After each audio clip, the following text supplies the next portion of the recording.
UK Law Weekly podcast with me, your host, Marcus Cleaver. This week we're going to be looking at the case of Nuclear Decommissioning Authority and EnergySolutions EU Limited, and the citation for this case is 2017 UKSC 34. And this case has to do with public procurement, so it's actually worth us looking at both sides in this particular case in a little bit more detail before we see what the dispute was exactly. So the Nuclear Decommissioning Authority, or as we'll probably refer to them throughout this episode as just the authority, represent the government side of things, and there were a number of nuclear sites that they needed to be decommissioned, and they were going to get the private sector to do this. The problem was that when they put out the procurement for the various businesses to actually bid for doing the work, they favoured one of the businesses over the other, and they sort of fudged the results, as the High Court pointed out, in favour of one company and against EnergySolutions EU Limited, who are the other party in this particular case. Just one word on EnergySolutions before we start. They are now known as ATK, and so we will refer to them as ATK throughout the episode as well. Now, the basis for ATK's original case against the Decommissioning Authority was that they did not carry out the procurement properly under the Public Procurement Regulations 2006, and these regulations basically implement the EU's Public Procurement Directive. And where this happens, there is also a remedies directive for companies like ATK, and the remedies that they can have access to through the courts include compensation and even the setting aside of the contract awards.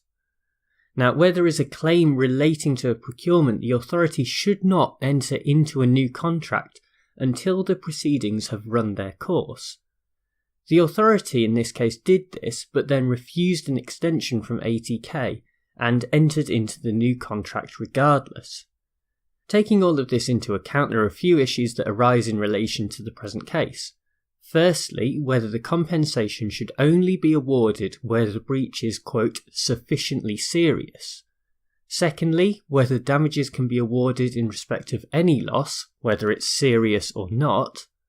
And thirdly, whether an award of damages can be refused when a claim was brought within 30 days, as required by the directive, but not before the authority actually entered into the new contract.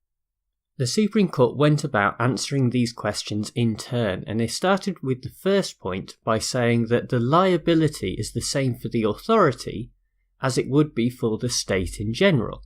And this means that the conditions in the famous Frankovich case have to be satisfied. And those of you who know a little bit about EU law will know that one of these conditions is that the breach has to be sufficiently serious. And this reasoning is supported by an EU case decided in the European Court of Justice called Spiker. Secondly, it also follows that Frankovich also applies in respect of the Public Procurement Regulations 2006 that implemented the directive. But then this follows up with the next question which we would have, i.e., do the regulations actually go further than EU law requires? The answer to this is no, but that does not mean that we can ignore the jurisprudence of the European courts on this issue, and that is why Frankovich applies and breaches must be sufficiently serious under the domestic regulations as well. Last but not least, we have to look at the issue of timing when bringing a claim. ATK in this case certainly could have brought a claim before the new contract came into effect, but they did not have to, and that answers the key point that was brought before the Supreme Court. If the authority had decided to oppose a claim that had been brought before this time, that would have meant that ATK had to put up the security against the losses that could potentially be incurred, and that might simply have not been economically viable for them. As a whole, the decision from the Supreme Court makes a lot of sense from both a legal and economic perspective. We have not left the EU yet, and so continuing to incorporate European jurisprudence as an aid to statutory interpretation makes our own law more rounded and consistent with practices on the continent. Frankovich is an important decision that opens things up for both the public and private sector.